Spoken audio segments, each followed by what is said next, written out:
नमस्कार प्यारे विद्यार्थियों। आज अपन देखते हैं साइंस के इम्पोर्टेंट क्वेश्चन क्लास 7th। पहला क्वेश्चन है अंबर बेल उदाहरण है किसका है? ये स्वपोषी का है या परजीवी का है या मृतजीवी का है या परपोषी का है? तो इसका सही आंसर हो जाएगा जो अंबर बेल है यह परजीवी का उदाहरण है। अगला क्वेश्चन है कीटों को पकड़कर अपना आहार बनाने वाले पादप का नाम है। अंबर बेल है या गुड़हल है या घटपर्णी है या गुलाब है? तो प्यारे विद्यार्थियों इसका सही आंसर हो जाएगा घटपर्णी है, जो कीटों को पकड़कर अपना आहार बनाने वाले पादप का नाम है। अगला इंपॉर्टेंट क्वेश्चन है पादप के किस भाग द्वारा प्रकाश संश्लेषण हेतु वायु से कार्बन डाइऑक्साइड ली जाती है? मूल रोम से, रंध्र से, पर्णशिराएं से, बाह्यदल से? तो इसका सही आंसर हो जाएगा रंध्र से। अगला इंपॉर्टेंट क्वेश्चन है रिक्त स्थानों की पूर्ति कीजिए। इसका पहला है क्योंकि हरे पादप अपना खाद्य स्वयं बनाते हैं इसलिए उन्हें स्वपोषी कहते हैं। क्या कहते हैं? स्वपोषी कहते हैं। दूसरा है पादपों द्वारा संश्लेषित खाद्य का भंडारण किसके रूप में किया जाता है? तो मंड या स्टार्च के रूप में भंडारित किया जाता है। इसका तीसरा है प्रकाश संश्लेषण के प्रक्रम में जिस वर्णक द्वारा सौर ऊर्जा संग्रहित की जाती है उसे क्या कहते हैं? क्लोरोफिल कहते हैं। क्या कहते हैं? क्लोरोफिल कहते हैं। अगला क्वेश्चन है प्रकाश संश्लेषण में पादप वायुमंडल से CO2 गैस लेते हैं तथा O2 यानी कि ऑक्सीजन का उत्पादन करते हैं। यह भी इंपॉर्टेंट क्वेश्चन है, याद कर लेना। अगला इंपॉर्टेंट क्वेश्चन है परजीवी एवं मृतजीवी में अंतर स्पष्ट कीजिए। परजीवी किसे कहते हैं? वह जीव है जो अन्य जीव से भोजन एवं आवास प्राप्त करता है तथा परपोषी को हानि भी पहुंचाता है, परजीवी कहलाता है। परजीवी का उदाहरण है अंबर बेल। दूसरा है मृतजीवी किसे कहते हैं? वह जीव जो पौधों एवं जंतुओं के सड़े गले जैविक पदार्थों से अपना भोजन प्राप्त करता है, मृतजीवी कहलाता है। उदाहरण है इसके कवक और जीवाणु, ये दोनों मृतजीवी के उदाहरण है।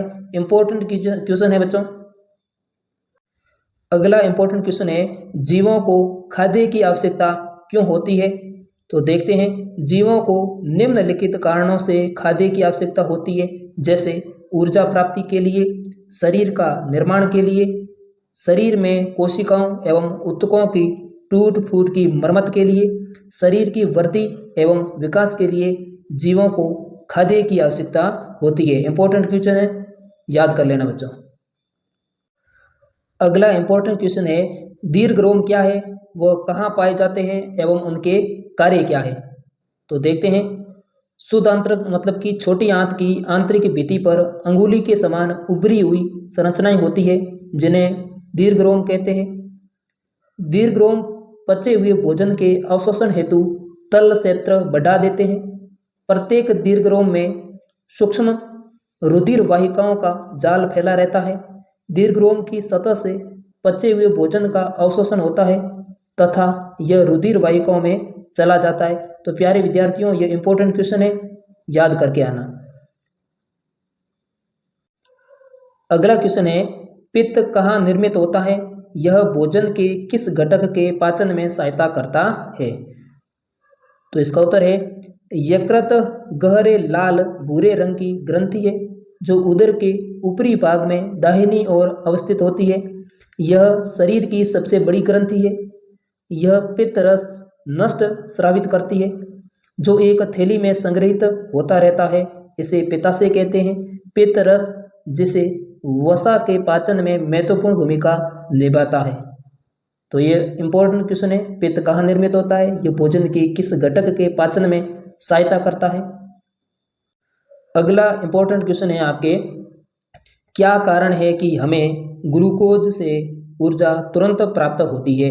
इसका क्या रीजन है? तो देखते हैं शरीर में अत्यधिक ऊर्जा कार्बोहाइड्रेट के पाचन से प्राप्त होती है। ग्लूकोज कार्बोहाइड्रेट का सरलतम रूप है। शरीर में ग्लूकोज का पाचन एवं सीधा ही अवशोषण हो जाता है जिस कारण ग्लूकोज से तुरंत ऊर्जा प्राप्त होती है। अगला क्वेश्चन है, मानव एवं अमीबा के पोषण में कोई एक समानता एवं एक अंतर लिखिए। तो इसकी समानता क्या है? मानव एवं अमीबा दोनों में भोजन का पाचन रसों द्वारा होता है। अंतर है इसका, मानव को भोजन पचाने के लिए उसे चबाना पड़ता है, परंतु अमीबा को ऐसा कुछ नहीं करना पड़ता है। ये इंपॉर्टेंट क्वेश्चन है बच्चों। अगला क्वेश्चन है, निम्नलिखित में से सही विकल्प पर चिन्ह लगाइए।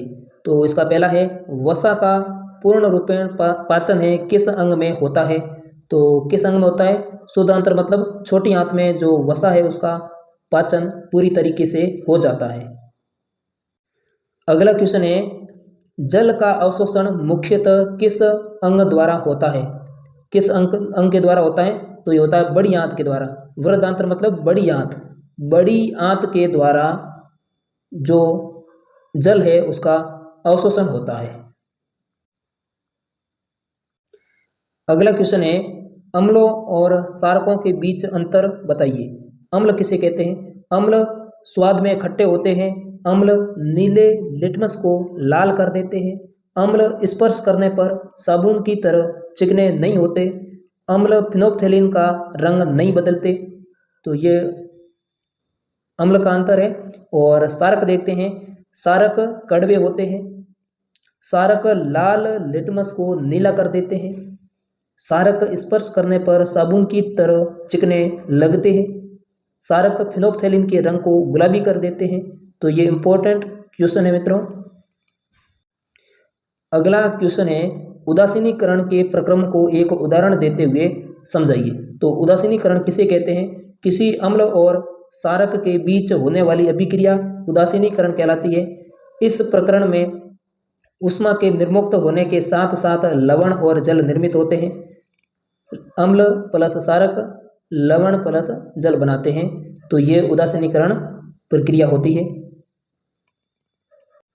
अगला मोस्ट क्वेश्चन देखते हैं, जब कार्बन डाइऑक्साइड को चूने के पानी में प्रवाहित किया जाता है तो यह कैल्शियम कार्बोनेट के बनने के कारण दूधिया हो जाता है। किसके बनने के कारण? कैल्शियम कार्बोनेट के बनने के कारण यह दूधिया हो जाता है। दूसरा है, खाने के सोडे का रासायनिक नाम क्या है? तो सोडियम हाइड्रोजन कार्बोनेट खाने के सोडे का रासायनिक नाम है। अगला है, ऐसी दो विधियां जिनके द्वारा लोहे को जंग लगने से बचाया जा सकता है वे कौन सी है? तो एक तो है पेंट करना और एक है यसद लेपन यानी कि गैल्वेनाइजेशन। ऐसी प्रक्रिया है जिसको अपन जंग लगने से बचा सकते हैं। अगला है, ऐसे परिवर्तन भौतिक परिवर्तन कहलाते हैं जिनसे किसी पदार्थ के केवल भौतिक गुणों में परिवर्तन होता है। कैसे गुणों में? भौतिक गुणों में परिवर्तन होता है, उसे भौतिक परिवर्तन कहते हैं। अगला है, ऐसे परिवर्तन जिसमें नए पदार्थ बनते हैं उसको क्या कहते हैं? रासायनिक परिवर्तन कहते हैं।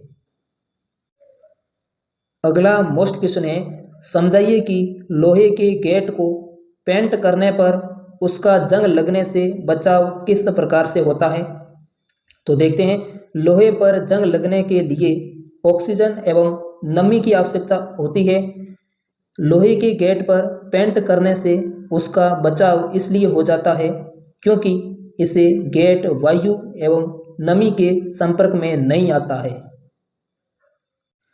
अगला मोस्ट क्वेश्चन है, कोई धावक दौड़ समाप्त होने पर सामान्य से अधिक तेजी से गहरी सांसें क्यों लेता है? तो देखते हैं इसको।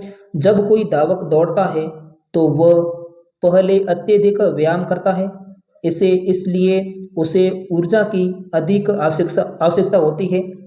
अपनी ऊर्जा को पूरा करने के लिए उसे और अधिक ऑक्सीजन की आवश्यकता हो जाती है। इसीलिए ऊर्जा की आवश्यकता को पूरा करने के लिए धावक दौड़ समाप्त होने पर सामान्य से अधिक तेजी से गहरी सांस लेता है। अगला मोस्ट क्वेश्चन है, वायवीय और अवायवीय श्वसन के बीच समानताएं तथा अंतर बताएं। तो इनकी समानताएं क्या है देखते हैं। दोनों प्रकार के श्वसन में ऊर्जा निर्मुक्त होती है। दोनों कोशिकीय प्रक्रम है। दोनों प्रकार के प्रक्रमों में ऑक्सीजन और कार्बन डाइऑक्साइड का विनिमय होता है। यह तो थी इसकी समानताएं। अब देखते हैं वायवीय तथा अवायवीय में अंतर। वायवीय श्वसन क्या होता है? यह प्रक्रम ऑक्सीजन की उपस्थिति में होता है, यानी कि O2 की उपस्थिति में होता है। ग्लूकोज का पूर्ण ऑक्सीकरण होता है। इसमें ग्लूकोज का क्या होता है? पूर्ण ऑक्सीकरण होता है। इस प्रक्रम में अधिक ऊर्जा निकलती है। यह माइटोकॉन्ड्रिया तथा कोशिका द्रव्य में संपन्न होता है। कौन सा? वायवीय श्वसन। अगला है अवायवीय श्वसन। यह प्रक्रम ऑक्सीजन की अनुपस्थिति में होता है, यानी कि इसमें O2 एब्सेंट रहता है। ग्लूकोज का पूर्ण ऑक्सीकरण नहीं होता। किसका? ग्लूकोज का जो पूर्ण ऑक्सीकरण इसमें नहीं होता। इस प्रकार में कम ऊर्जा निकलती है। इस प्रक्रम में क्या होती है? कम ऊर्जा निकलती है। यह प्रक्रम केवल कोशिका द्रव्य में ही होता है। कोशिका द्रव्य में ही होता है, माइटोकॉन्ड्रिया में नहीं होता है। अगला मोस्ट क्वेश्चन देखते हैं। तिलचट्टों के शरीर में वायु प्रवेश करती है उनके फेफड़ों द्वारा, क्लोमों द्वारा, श्वास रंध्रों द्वारा या त्वचा द्वारा। तो उसके श्वास रंध्रों द्वारा तिलचट्टों में के शरीर में वायु प्रवेश करती है। अगला क्वेश्चन है, अत्यधिक व्यायाम करते समय हमारी टांगों में इस पदार्थ के संचयन के कारण ऐंठन होती है, वह है। यानी हम ज़्यादा काम करते हैं तो हम थक जाते हैं। किसके कारण थकते हैं? तो देखते हैं कार्बन डाइऑक्साइड के कारण, लैक्टिक अम्ल के कारण, एल्कोहल के कारण या जल के कारण। तो ये लैक्टिक अम्ल के कारण होता है। अगला क्वेश्चन है, किसी सामान्य वयस्क व्यक्ति की विश्राम अवस्था में औसत श्वसन दर कितनी होती है? 9 से 12 मिनट, 15 से 18 मिनट, 21 से 24 मिनट या 30 से 33 मिनट। तो इसका सही आंसर होगा 15 से 18 मिनट तक वयस्क व्यक्ति की विश्राम अवस्था में औसत श्वसन दर होती है। अगला क्वेश्चन देखते हैं, उच्च श्वसन के समय जो पसलियां होती है वह गति किस ओर करती है? बाहर की ओर गति करती है, अंदर की ओर करती है, ऊपर की ओर करती है या बिल्कुल गति नहीं करती? तो वह गति नीचे की ओर करती है। यानी कि उच्च श्वसन के समय जो पसलियां होती है वो नीचे की ओर गति करती है। प्यारे विद्यार्थियों, ये आपके इम्पोर्टेंट क्वेश्चन थे। अगर आप चैनल पर नए हो तो चैनल को सब्सक्राइब करें, वीडियो को लाइक करें और अपने दोस्तों के साथ शेयर करें। धन्यवाद।